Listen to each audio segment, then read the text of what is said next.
وَقَضَى رَبُّكَ أَلَّا تَعْبُدُوا إِلَّا إِيَّاهُ وَبِالْوَالِدَيْنِ إِحْسَانًا۔ اللہ تعالیٰ نے ایک فیصلہ فرمایا ہے قرآن پاک میں۔ کیا فیصلہ فرمایا ہے؟ فیصلہ یہ فرمایا ہے، فیصلہ پتہ کیا چیز ہوتی ہے کہ جس کا خلاف نہیں کر سکتے۔ فیصلہ عدالت میں ہوتا ہے نا، عدالت میں فیصلہ ہو گیا، بس اس کی خلاف ورزی نہیں کریں گے۔ ایک قانون کے اندر رہ رہا ہے تو اس کے لیے جو فیصلہ ہوا ہے وہ فیصلہ ہے۔ تو رب تعالیٰ نے ایک فیصلہ کیا ہے، کیا؟ تمہارے رب نے یہ فیصلہ کیا ہے کہ تم اس کے سوا کسی کی عبادت نہ کرو، یعنی شرک نہیں کرنا۔ اور دوسرا فیصلہ کیا ہے کہ اپنے والدین کے ساتھ اچھا برتاؤ کرو۔ دو فیصلے، اس سے آپ اندازہ لگائیں کہ شرک کتنا بڑا گناہ ہے۔ تو اس کے ساتھ اللہ نے جس طرح شرک سے بچنے کا حکم ارشاد فرمایا ہے، توحید کے اندر مضبوط رہنے کا حکم ارشاد فرمایا ہے، اسی طرح والدین کے ساتھ حسن سلوک کا حکم ارشاد فرمایا ہے۔ یہ اللہ تعالیٰ نے فیصلہ کیا ہے۔ تو اس لیے یہ حضور علیہ السلام کی بارگاہ میں ایک شخص آیا، جہاد کے لیے اجازت طلب کی۔ حضور علیہ السلام نے ارشاد فرمایا کیا آپ کے والدین زندہ ہیں؟ اس نے عرض کی یا رسول اللہ جی زندہ ہیں۔ تو فرمایا جاؤ اپنے والدین کی خدمت کرو، اسی میں تمہیں جہاد کا اجر مل جائے گا۔ یہ خدمت میں ہی تمہارے لیے جہاد ہے۔ اس لیے حضور علیہ السلام کا فرمان ہے رضا الربی فی رضا الوالد وسخط الربی فی سخط الوالد۔ رب کی رضا والد کی رضا میں ہے اور رب کی نافرمانی یہ والد کی نافرمانی میں ہے۔ حضرت ابن عباس سے مروی ہے کہ حضور علیہ السلام نے ارشاد فرمایا جس نے والدین کی اطاعت کی اس نے اللہ کی اطاعت کی، اور جس نے والدین کی نافرمانی کی اس نے اللہ کی نافرمانی کی۔ اس لیے حضرت حسن بصری رحمۃ اللہ علیہ فرمایا کرتے تھے کہ اپنے والدین کے سامنے اونچی آواز بھی نہ کرو، ان کے سامنے سر جھکائے رکھو، اس لیے ان کے سامنے وہ الفاظ نہ استعمال کرو جو تمہارے لیے استعمال کر لیے جائیں تو تمہیں ناگوار گزریں۔ تو اس لیے والدین کے ساتھ حسن سلوک یہ اللہ تعالیٰ نے اہم حکم ہے جو اللہ تعالیٰ نے قرآن پاک میں فیصلہ ارشاد فرمایا۔ اور جس نے بھی والدین کے ساتھ حسن سلوک کیا اللہ نے ان کو دنیا میں بھی انعام دیا۔ سورۃ بقرہ کے اندر بنی اسرائیل کے ایک نوجوان کا واقعہ ہے جو جس نے گائے رکھی ہوئی تھی اور وہ والدہ کہتی تھی میرے مشورے کے بغیر گائے نہیں بیچنی، اور ہر بار فرشتہ اس کو قیمت بڑھا چڑھا کر بتاتا تھا، لیکن پیسوں کے لالچ میں وہ نہیں آتا تھا، وہ کہتا تھا والدہ سے پوچھ کر بتاؤں گا۔ تو جب فرشتے کو یقین ہو گیا نا کہ یہ والدہ کے بغیر یہ نہیں بیچے گا، تو اس نے کہا کہ تم والدہ کے فرما بردار ہو، اب تمہیں میں یہ بتاتا ہوں کہ بنی اسرائیل والے گائے لینے آئیں گے، آپ نے منہ مانگی قیمت لینی ہے، جو مانگو گے وہ دیں گے۔ پھر وہ بنی اسرائیل والے آئے تو انہوں نے سونے اور چاندی کے وزن کے برابر وہ گائے بیچ ڈالی۔ تو کیا اس کو انعام ملا؟ اپنی والدہ کی اطاعت کا اس کو اللہ نے انعام دیا۔ اسی طرح حضرت ابو الحسن خرقانی رحمۃ اللہ علیہ آپ ارشاد فرماتے ہیں کہ میرا ایک بھائی تھا، بڑا نیک عبادت گزار، رات کو عبادت کرتا، دن کو روزہ رکھتا، اور میں حضرت ابو الحسن خرقانی رحمۃ اللہ علیہ ارشاد فرماتے ہیں میں اپنے والدین کی خدمت کرتا تھا۔ ایک بار کیا ہوا، میرا بھائی کہتا ہے کہ میں رات کو عبادت میں مشغول تھا، مجھے ندا آئی غیب سے، کیا کہ ہم نے تمہیں تمہارے بھائی ابو الحسن کے صدقے بخش دیا۔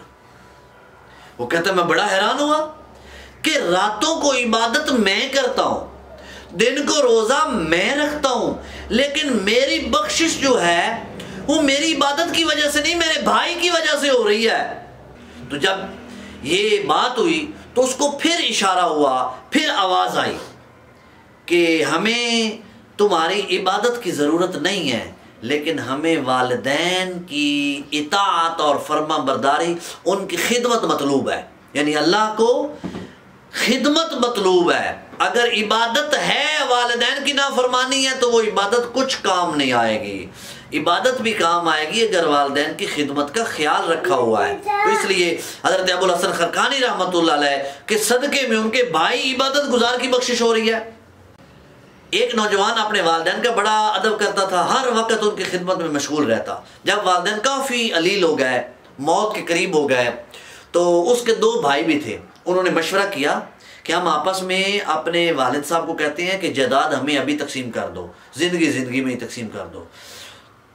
جب دونوں بھائیوں نے تیسرے بھائی کو بھی کہا نا، جو اپنے والدین کی خدمت کا خیال رکھتا تھا، تو اس نے کہا کہ بھائی اس طرح کرو، والد صاحب بیمار ہیں، ان کو کچھ نہ کہو، میرے والد کی جائیداد تم دونوں لے لو اور والدین کی خدمت مجھے کرنے دو، بس مجھے خدمت چاہیے، تم جائیداد لے لو۔ انہوں نے کہا یہ تو ٹھیک ہے۔ اب ان دو بھائیوں نے جائیداد لے لی اور تیسرے بھائی نے خدمت لے لی۔ اب وہ خدمت کرتا رہا، چند دن بعد والدین دنیا سے رخصت ہو گئے۔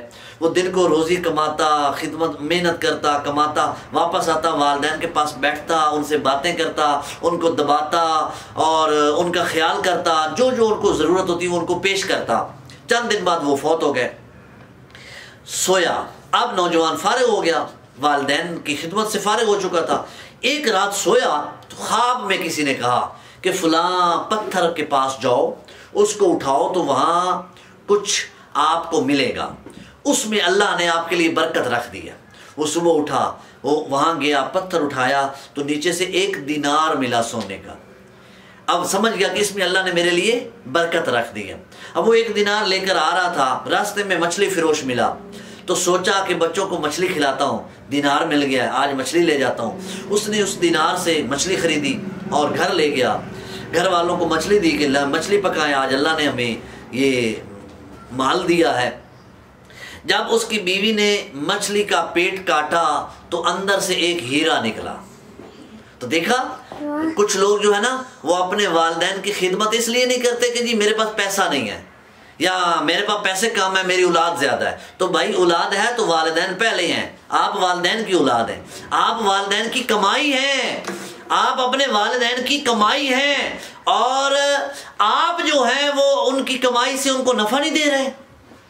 بیٹا بیٹی یہ اپنے والدین کی کمائی ہے، تو اب بیٹی تو کسی اور گھر چلے گی، بیٹا جو ہے وہ ماں اور باپ کے نفع کے لیے ہے، اس کمائی سے اس کی کمائی کیا، اس کو پیسے نہیں چاہیے، اس کو وقت چاہیے۔ والدین کو کیا چاہیے؟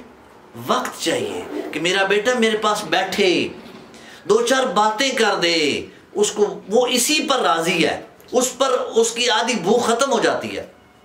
اس لیے جب اس نے مچھلی کا پیٹ کاٹا تو اندر سے ہیرا نکلا۔ اب وہ نوجوان اس ہیرے کو لے کر گیا جوہری کے پاس، جب اس نے قیمت لگائی تو اس کو اس ہیرے کی قیمت اتنی ملی کہ ساری زندگی اس نے بیٹھ کر کھایا۔ دیکھیں اللہ تعالیٰ نے کیسا اس کو انعام دیا دنیا میں کہ اس کو ساری زندگی خدمت کرنے کا کیسا موقع ملا کہ وہ بھائی جائیداد لے کر بھی ابھی کماتے پھرتے ہیں، کوشش کرتے پھرتے ہیں کہ ہماری جائیداد مزید بہتر ہو جائے، دن رات لگے ہوئے ہیں، اور یہ حضرت چند دن والدین کی خدمت کر کے آرام سے بیٹھ کے کھا رہا ہے، اللہ نے اس کو اتنا کچھ دے دیا ہے۔ تو اس لیے زیادہ مال کے ساتھ بہتری نہیں ہے، مال تھوڑا بھی ہو اس میں برکت ہونی چاہیے۔ برکت جو ہے نا اس کے اندر ویلیو ہے، تو وہ کب ہوگی؟ جب آپ والدین کی خدمت کریں گے۔ اللہ تعالیٰ ہمیں عمل کی اور سمجھ کی توفیق عطا فرمائے۔